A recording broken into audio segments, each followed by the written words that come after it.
So this is the thing that's happening. You can get swarmed by bunnies. Feels a little ridiculous, to be completely honest. How many are there? 1, 2, 3, 4, 5, 6, 7, 8, 9. There are 10 bunnies.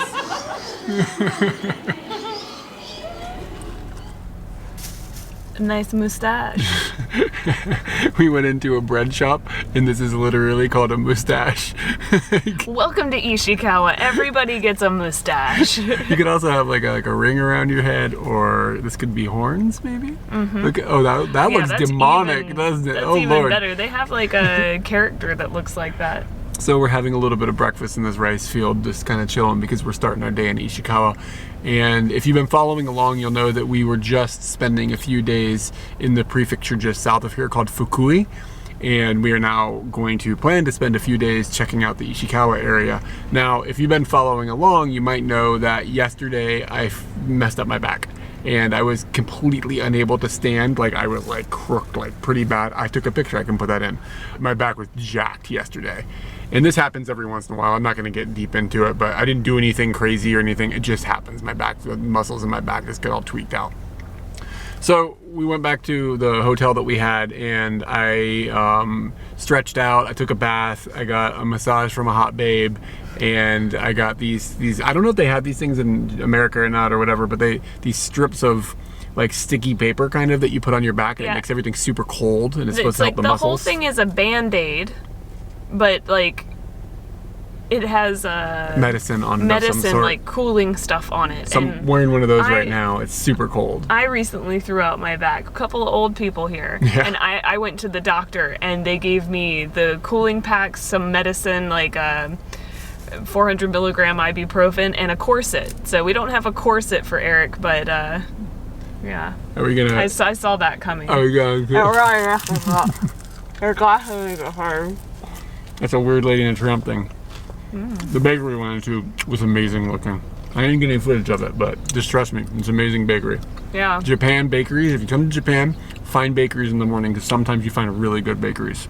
And I would say that, like, try to steer clear of the chain ones, because they're just bullshit. But if you can find like a bakery that's it has a name you've never heard of, like the one we went to today was called Blondie. All right. Just some locally owned one. You can find some really good bakeries in the country. Yes, incredible. But we're gonna get our day started, and then we're gonna try and do things that don't hurt your back. Yeah, that's the thing. This is gonna be a little bit limited because while my back is, I can kind of walk now. I'm a little worried that by the end of the day I won't be able to walk again. So I'm not sure exactly how this adventure is gonna go. This is a little different than our normal thing because we have this strange restriction of my back, and also the world is kind of shut down still, because even though you can travel inside of Japan right now, there's still a lot of things that are kind of like not open because of global pandemic stuff. I'm a bit worried about our next activity, whether it'll be open, but we'll find out when we get there. Yeah. Give him my breakfast. Here's your mustache. Mustache. Yesterday when we were driving to the hotel, we noticed like these bunny pictures on the side of the road. Didn't think anything of it. Then this morning I saw on a flyer there was a girl petting a bunny, and I was like, I want to be that girl. And now I'm going to be that girl because we've come to what the internet or that little pamphlet said was a bunny open space. So like, are they co-working, or are the bunnies working together here? What's happening? We're going to find out. But this bunny seems to be more prepared than me, so I'm going to give a mask on for these bunnies. I was looking off in the distance and a bunny like hopped by. But by the way, like, this is completely free. You can come into this area and just bunny around. But I saw the bunny in the distance and Eric was like, well, what about this bunny? They're everywhere.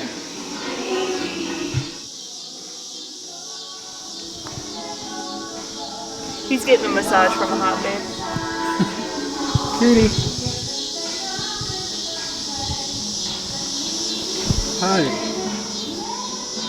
Where do you like to be touched? You don't. Wow. I've never had a bunny be chill. He doesn't want my food. Hey. Wow, what a chunker. Who are you? Wow. Doesn't like the booty. Wow, what a good morning.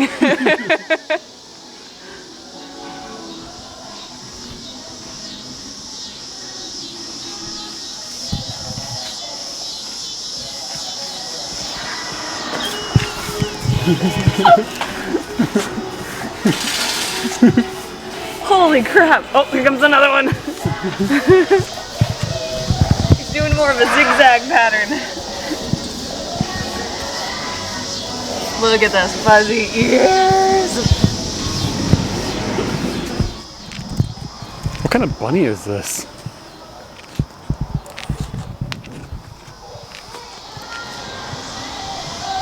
Alright, now that I've had a chance to de-rabbit, like the whole first like half an hour you're in here, you will do nothing but go insane about the opportunity that you have to enjoy bunnies that are enjoying you as well. Like some of them are out for food, but in most cases they'll let you pet them or they'll just decide they're not into that and continue on, but they're super friendly. Looking at this complex, it's actually quite big. It's not like they've stuffed a whole bunch of bunnies in a small area and a bunch of people are going to come into it. It's a large area with room to spread out and the bunnies get to just frolic, and I just consider this as like a western for them. Like they need little guns and spurs and stuff. It's got a village vibe for sure. Yeah, this is definitely a village for the rabbits. And so much so that they just get to create whatever they want. There's like rabbit holes around and shade and water, and I'm impressed at how, I don't know if the ground is what I would consider a rabbit would like, but it's really good. Like they're just moving around and having a good time, because we have trouble with animal cafes, but I feel as though I am serving them and making them feel good. I am here for their whims. Come here. Come here. Come on. Can you make it? Oh my goodness.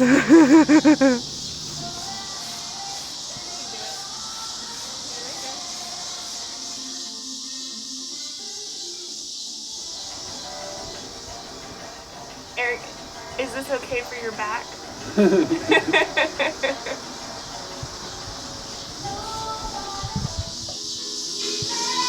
It might be time for us to step up our ability to make these bunnies happy and give them some usagi no gohan, rabbit rice meal, but they just wrote rabbit food. And of course it comes out of a vending machine. Yes, I'm quite excited to push this button. So excited, I had already put all the money in, and then I was like, I gotta get Eric. So I got a refund from the bunny machine.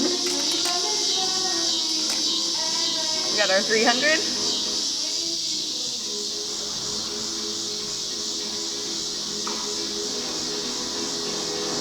I pushed all the buttons.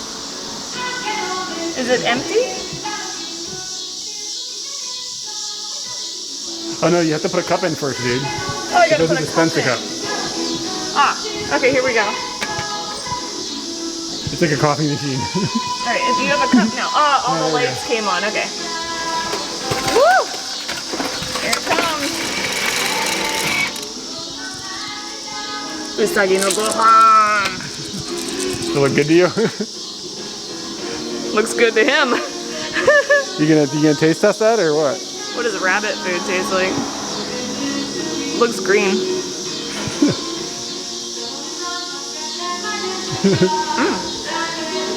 Is that okay? It's a little greener than I like it, but oh yeah, it's real green. Wow, it's good. They have like a thing you can put gloves on. I'm gonna try it without the gloves. Come here, buddy.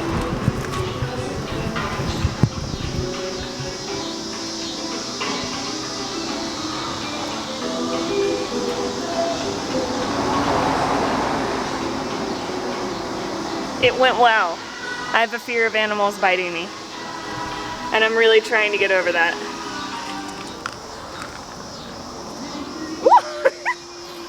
Got a nibble there, huh?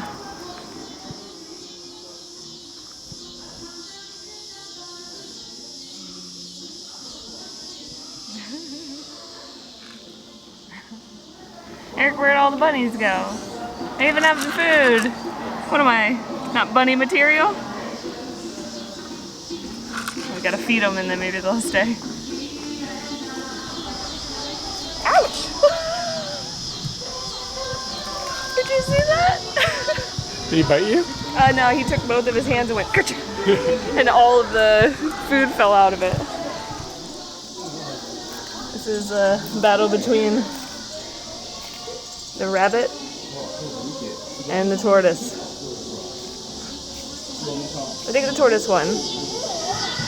When we walked into this place with the rabbits, we had to kind of walk around onto the main road, which we thought was peculiar and kind of dangerous. But this area has been blocked off specifically because there are caterpillars. So I started taking a hard look at the trees and I was like, I'm trying to find one of these caterpillars. You know, maybe I gotta squint really hard, and then one fell out of the tree onto Eric. That's my hand for scale.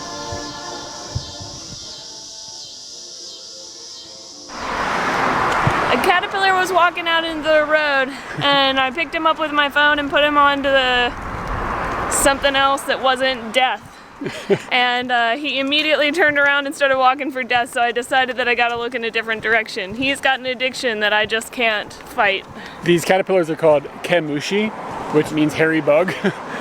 Indeed, that's what they are. I've seen them before. I've never seen them like in their habitat and stuff before. Like, you know what I'm saying? Like, I've seen them like in the woods or whatever. Rabbit adjacent is their...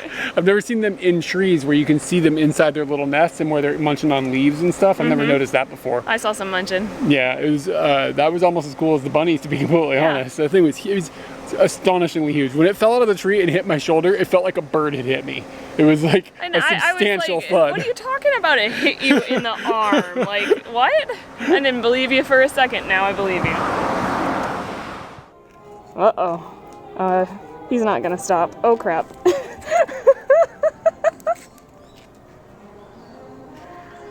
Meet Masako. All right, so we got some wheels.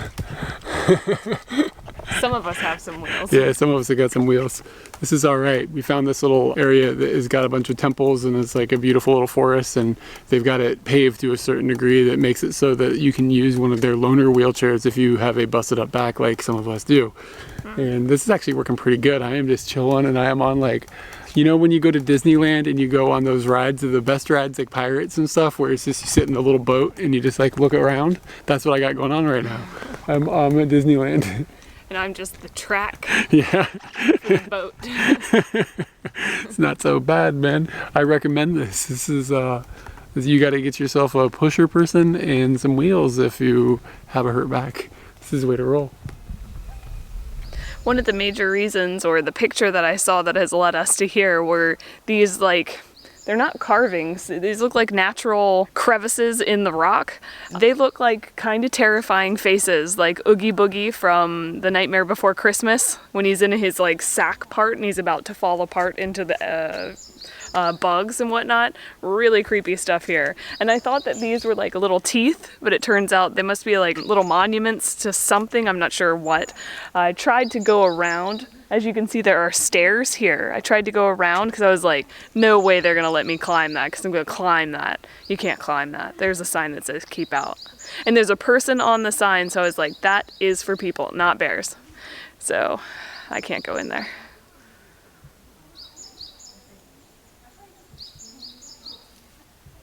These little Buddha statues are actually numbered. This one says it's number 14, and I guess that means it's at least 13 others. Well, it's at least 15 because there's a sign. There's a sign right next to it that says number 15 is go down here. So it's kind of like not like a stamp rally, but like a find them all Buddha situation in these woods. Who let you out of your chair? I can walk when it comes down to it, but it's nice to have a place to sit if I need it as well. You need to get to that Buddha? Don't touch the Buddha. Look at the little pagoda here that's up on this little hill here. If you can see hiding in the trees, little wooden stone yabba dabba doo looking pagoda nest. Spider. Is there a spider? Yeah. Oh, yeah, there he is. Please watch your head. Head level. That's not good. People ask us a lot about the accessibility of people who are physically limited when they come to Japan, like people who are going to visit here and they're curious, trying to like figure out like, are we going to be able to get around and see things and stuff? And honestly, we really don't really have good answers for that because it's not the world we live in. We're not cognizant of it all the time when we're going around and doing things in Japan, you know? You just don't pay attention to things that don't really affect your life. Today, things have sort of started to affect my life in that direction. I'm completely not like completely disabled or anything. That's not the situation. But since we have the wheelchair and we're wheeling around these grounds, some of the areas are nice and even and easy to get along on the wheelchair. But some of the areas are just pebbles and it's kind of hard to move around. Some of the areas you just flat out can't go. And then other areas are super you can't go because there's stairs, like where we've come up so we could get a view over the rocks that we had seen earlier. So it's kind of a mixed bag in this particular case. And this is a place that is even trying a little bit to make things accessible, and the fact that they have a wheelchair and stuff. And this shrine complex is not free to get in. It was only a few dollars, but places that are totally free generally have zero accessibility. Like it would be like if you were in a wheelchair, you would have almost no access to things at all. So just thinking about that stuff from the perspective that we're sitting in a little bit, which is a little bit unique for us, and reporting back in case anybody is curious about this exact specific place way out in the countryside that most tourists would never ever come to. That we've never named by name. Yeah, I really honest, I don't know what it's called. Natadera. Natadera? Mm-hmm. Okay. Well, there you go. If you ever come to Natadera and you are limited to a wheelchair, you're going to be limited to the things you're going to be able to see, but it's not going to be a total wash.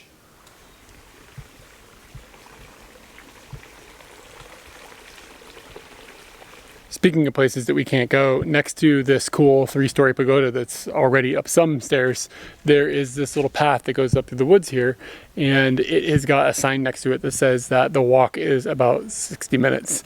So that is a place that I am going to be limited to not going at the moment because a few minutes away from the wheelchair, which is then a few minutes away from the car, is okay. Did you see me twitch? That was my back freaking out. Is okay, but getting any further away from those things is probably not a good idea. So we're gonna go back in the direction of the safety net. All right, it's lunchtime, and we're having a special bulbu dog, and it's a special Bob dog, as in hot dog, and. This is this like little Americana restaurant that's on the side of the road out here in the countryside. I feel like you find these every now and then when you're out in the middle of nowhere and you don't expect them to be here, and here they are. And this thing is 35 centimeters? Yes. That puts it at 13 inches. And a normal hot dog we found is 6 inches. And it actually looks like what they've done is put 2 6-inch hot dogs essentially onto this. But they put it onto a baguette. Oh my god, it weighs like 100 pounds. Yep, it's like a hefty situation. There is egg salad, some sort of brown sauce that I'm not really sure about. We got Dijon mustard on the top, ketchup and mustard. It looks like he's sliced along to make it easy to bite into, which is good. And when he asked us how we wanted it, he wanted to know if we wanted them in 2 or 4 pieces. So we said 2, so they'd cut it in half. Can you imagine if this was one big dog? We'd have to Lady and Tramp it all the way down until our nose is touched. Yep. I'm gonna start on this side so I can try and get... It's like a gourmet dog. This was like $12 though, to be completely real with you. So it's not like this was just like some super cheap deal, but I don't think it's ridiculously priced considering what you're getting. Okay, that's true. You ready? The sauce is bulldog sauce, and that might be why we're at Bob House. The mascot is a dog. It's like a bulldog outside. Bulldog with a hot dog on its head. Now, I don't know if we said that, but it's Bob House. It's hard not to say Bob's House. Yeah. It's Bob House. Bob House. You are dripping all over the place. Oh, snap. Somehow I managed not to hit my phone. More over here. I mean, it's good. It's really good, actually. It's a decent dog. Definitely, but the bun is starting to fall apart, like it got sliced down too far. Yo, I haven't had a hot dog in years. And I'd say that this is in a league of its own in the hot dog world, for sure. Very authentic. Straight talk, best hot dog in Japan, here in Ishikawa. Have you had any other hot dogs in Japan? Yes, some shitty ones. Okay. So this is the best so far. And I would say, I challenge all the hot dogs in Japan. Bring it. We got an ice cream cone here, and it's actually a soy ice cream cone. And I gotta go quick because it's like Why'd leaking. you take my spoon? Oh, I don't know why. It definitely tastes soy. The reason that sorry, this is probably cruel to watch. Like, a man licking an ice cream cone is not a good look. The reason that we got this specific one is because it was on the menu, and I can't really eat regular ice cream anymore. It screws up my stomach. So. I would say that a man engulfing an ice cream cone like that. Wow. It is really leaky, and that makes this hard to film and not feel weird about. But the cone is made of bamboo charcoal, which was also unique, and that's kind of interesting. And when we will get down to that, we will come back and tell you what it is like. The soy is outstanding on this. It's really good. I just started drinking soy milk at home, just for the fun of it, not for really any, I don't have any dietary restrictions like this guy over here, and I don't really care if it's milk or soy milk. I just saw it and bought it and started playing around with it. So I do really like the ice cream. It's a really good flavor. Cone?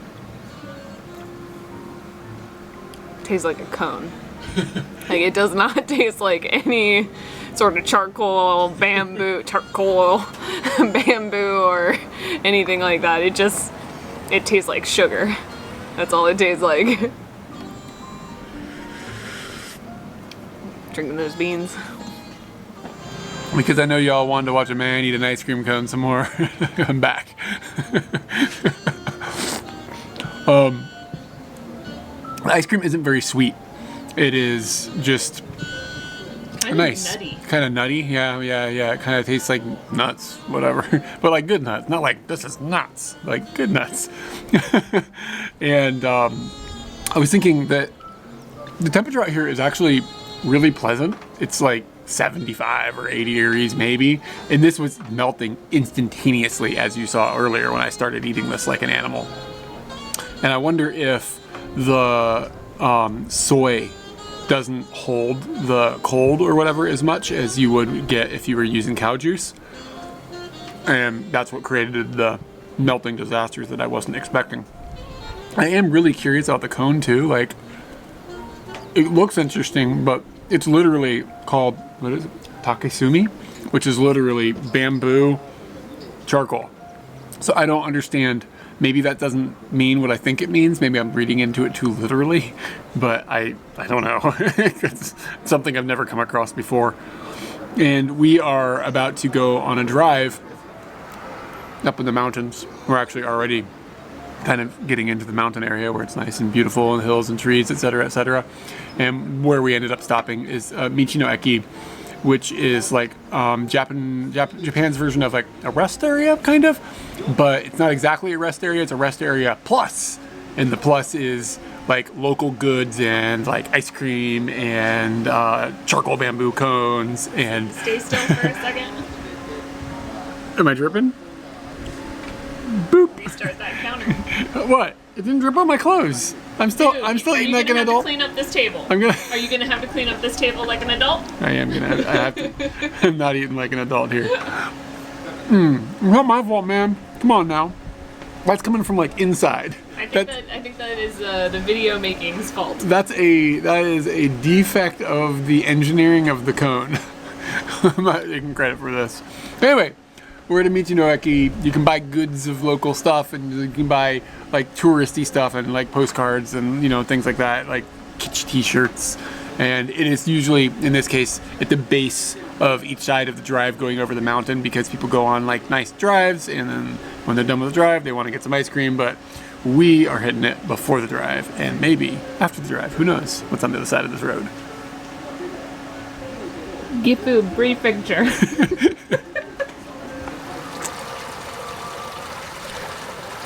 And bird just flew in. This isn't the first that we're seeing of this today, but today is the first that we've seen of this.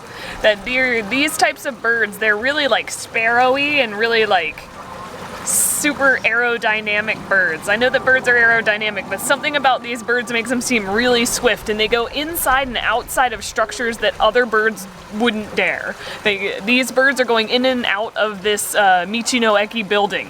It's really kind of strange, and everybody seems okay with it, to the point that they make special precautions for the birds. But as you can see in the picture, these birds are going and feeding their babies. And this happens a lot. They just go out, they grab food, and they bring it back. And it just seems like they do this over and over and over and over and over again. That's their whole day, is back and forth and back and forth. And inside the building, I'll show you where the birds are. So this is the door to the building. You come in the building, as the bird does, and then directly up there, you have lots of bird nests. And there's definitely babies in there, because we saw some babies at the rabbit open space earlier today. But if you look below them, they put like stuff to make it so that droppings don't end up on people's heads. So they welcome these animals and they treat them good. I'm kind of surprised. Is it because they want to leave the doors open, or is it because they really like this bird?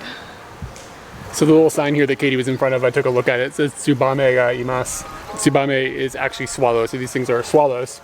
And the rest of the sign actually literally says that be careful because the birds might poop on your head.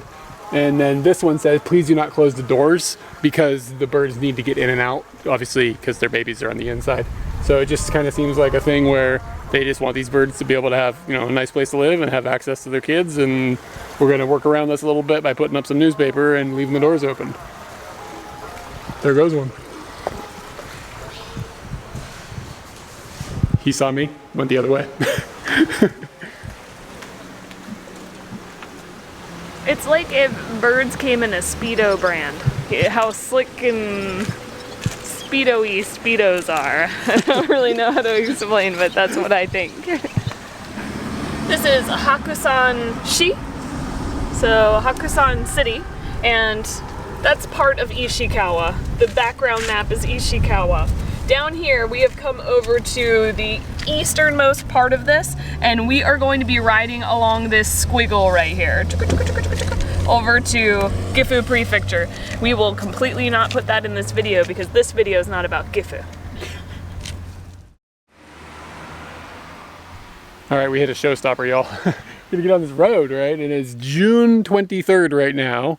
24th. 24th? Oh, I'm sorry, it's the 24th. And if you look over here at the sign over here, this one, this sign says that this is closed for winter.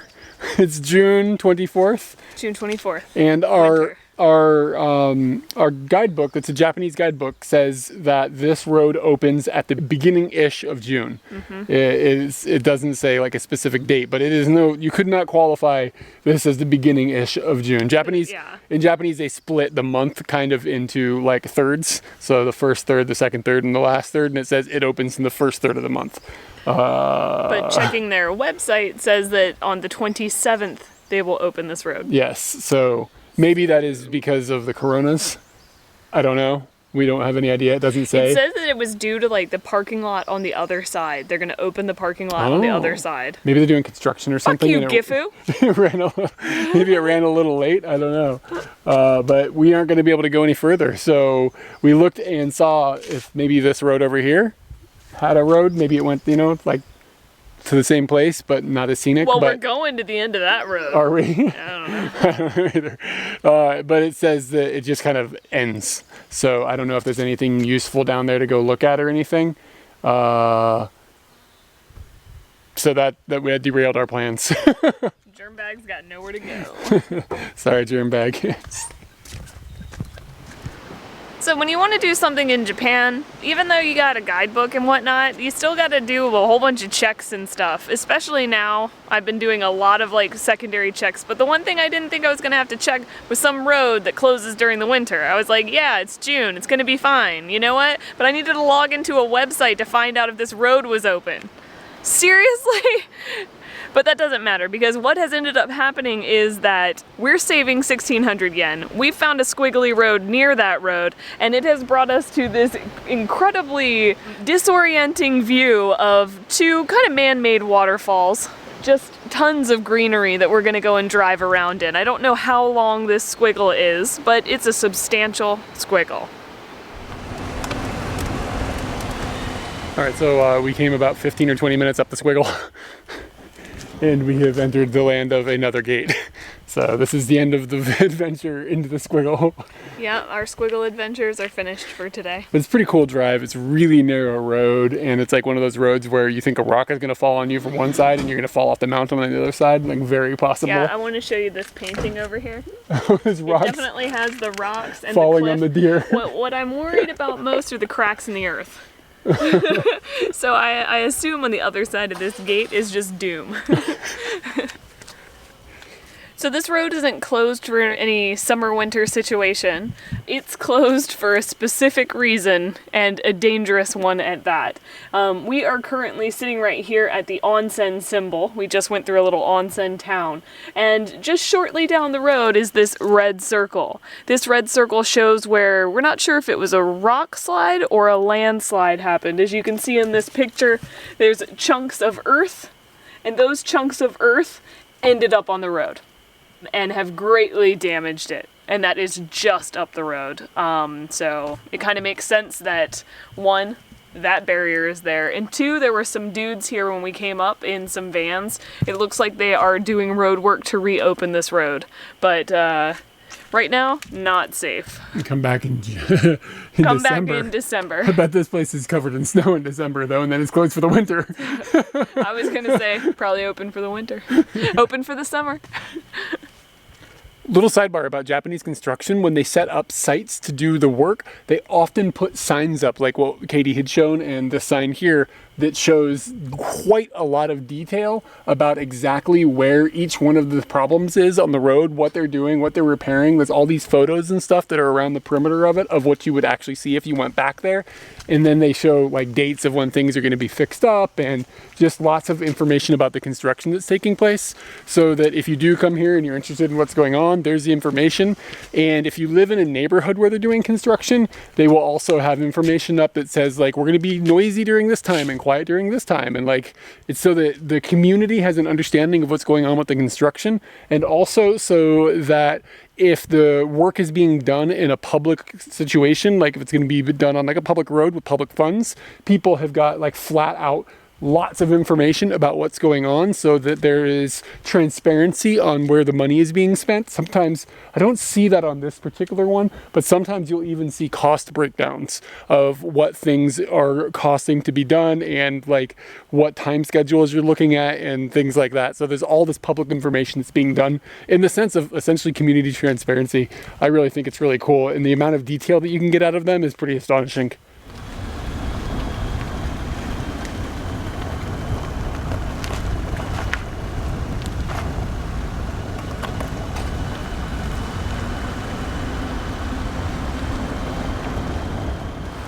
So, got in the car, got about 20 minutes in the direction that we were going, and Eric was like, hey, you got me a drink, right? And I was like, wait, you didn't get it out of the machine?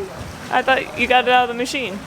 Well, since we're not going all the way to Gifu, and we had to turn around, we can come all the way back here and see if his drink's still in the machine. So like you paid for it. I paid for it, it fell down in the little thing, and you were next to me, so I thought, oh yeah, he's got it. Eric!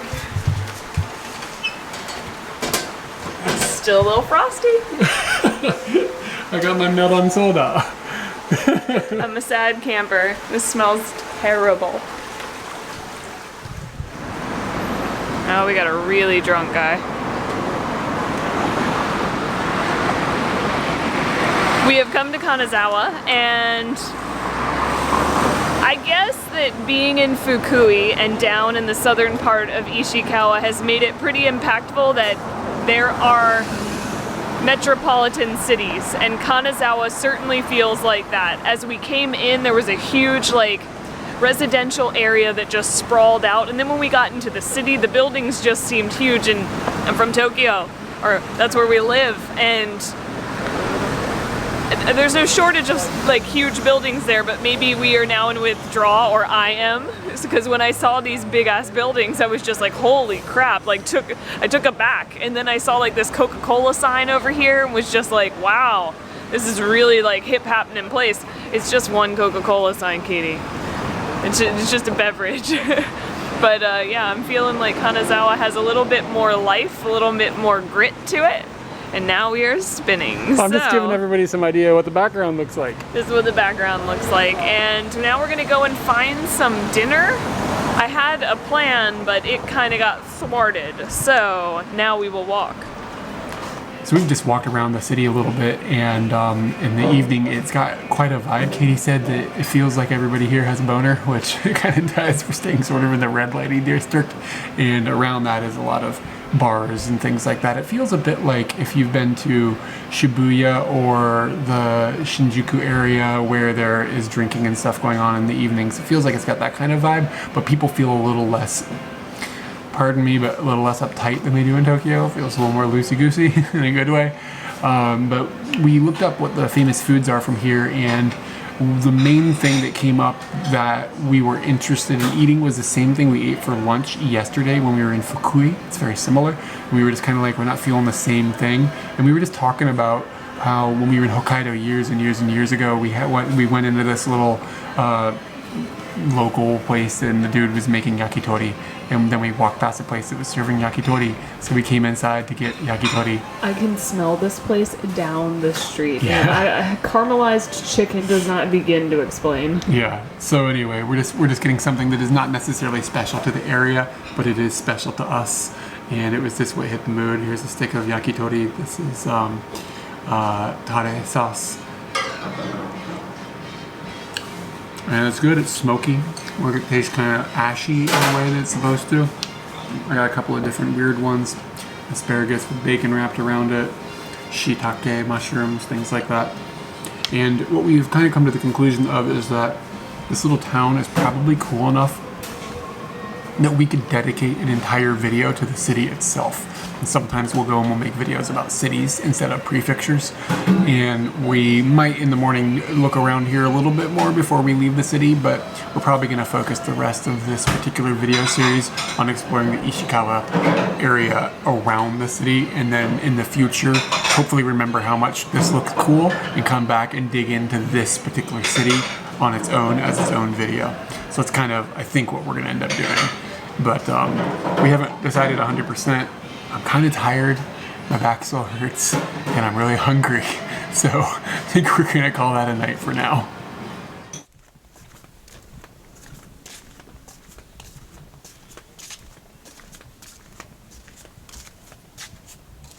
It's a nice little bridge.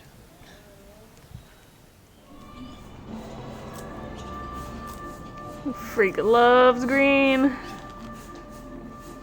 Oh my. Hello.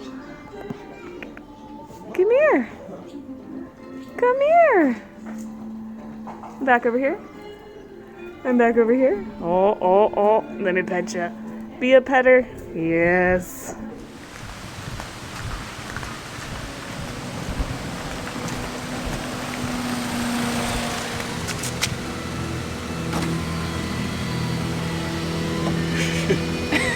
I don't have anything to say.